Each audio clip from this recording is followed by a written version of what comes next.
అదొక్కటే life purpose అయిపోవద్దు. ఎందుకనంటే నిన్ను భూమికి పంపించడానికంటే ముందే, ఈ భూమికి పునాదులు వేయడానికి ముందే దేవుడు నిన్ను ఏర్పరచుకున్నాడు. ఏర్పరచుకున్నవాడు నిన్ను దీవించడానికి ఏర్పరచుకున్నాడు. నిన్ను ఘనపరచడానికి ఏర్పరచుకున్నాడు. తన కుమారుడివి నీవని చెప్పి లోకానికి చూపెట్టడానికి, ఈ యావత్ సృష్టి ముందర నిన్ను సాక్షాత్కరింపజేయడానికి దేవుడు నిన్ను ఏర్పరచుకున్నాడు. అటువంటి వాడు నిన్ను ఖచ్చితంగా దీవిస్తాడు. నిన్ను ఖచ్చితంగా ఆశీర్వదిస్తాడు. నీకోసం కొత్త కొత్త ద్వారాలు తెరుస్తాడు. ప్రతిదాన్ని తగిన సమయంలో ప్రతీదీ ఇస్తాడు దేవుడు. అవునా కాదు? కానీ ఈ అవగాహన మనం పక్కకు పెట్టి, ఎప్పుడైతే మనము గ్రీడీనెస్‌కి, ఓకేనా, దురాశకు, ధనాపేక్షకు మనం వెళ్తామో, మనకేం జరుగుతుందనంటే మొట్టమొదట ధనాపేక్ష, దురాశలు మనల్ని ఏం చేస్తాయంటే బాగా చాలా అంటే చాలా టైం వేస్ట్ చేస్తాయి నీ లైఫ్‌లో. ఆ డబ్బు వచ్చేదుండదు, పాడుండదు.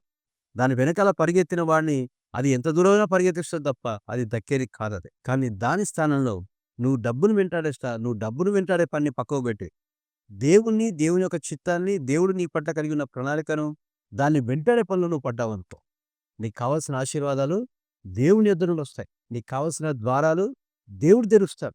హల్లెలూయా! నీకు కావాల్సిన ప్రమోషన్‌లు ఇచ్చేలాగా నీ మ నీ నీ నీ పై అధికారుల యొక్క మనసును దేవుడు మారుస్తాడు. నీ వ్యాపారంలో మరింత పెట్టుబడులొచ్చేలాగా, నీ వ్యాపారం మరిన్ని చోట్ల విస్తరించేలాగా, నీ వ్యాపారం నువ్వు తయారు చేసిన నువ్వు ఉత్పత్తి చేసిన ప్రతి వస్తువు, ప్రతి సర్వీస్ అది మంచి రేటుకి అమ్ముడుపోయేలాగా దేవుడు చేస్తాడు. లేదు, నువ్వు దేవుని పక్కకు పెట్టి నీ సొంత ప్రయత్నాలు చేస్తూ పోయావనుకో, నువ్వు తయారు చేస్తున్న వస్తువు అమ్మడానికి కూడా నువ్వు ఉపవాస ప్రార్థనలు ఉండాల్సిన పరిస్థితులు నీకు వస్తాయి. హల్లెలూయా! వింటున్నారు? సొంత ప్రయత్నాలు, అందున ఈ సొంత ప్రయత్నాలలో ధనాపేక్ష, దురాశల వెంట పరిగెత్తడం అనేది, వాటి కలిగిండి జీవితంలో పరుగు పందెం అందుకోవడం అనేది మహా భయంకరమైన మరియు తెలివి తక్కువ నిర్ణయము మరియు ఆలోచన. ఏమాత్రం తెలివిలేని పనది. దాని స్థానంలో ప్రభువా నేను డబ్బును వెంటాడను. నేను నీ కృప కొరకు ఎదురు చూస్తా. ప్రభువా నా పట్ల నువ్వు కలిగిన ప్రణాళికను నేను నా జీవితంలో నెరవేరేలాగా నేను ప్రయాసపడతాను. నా పట్ల నీ చిత్తం ఏంటో, సో అండ్ సో కంపెనీలో నన్ను ఎంప్లాయీగా పెట్టావు. ఎందుకు పెట్టావు?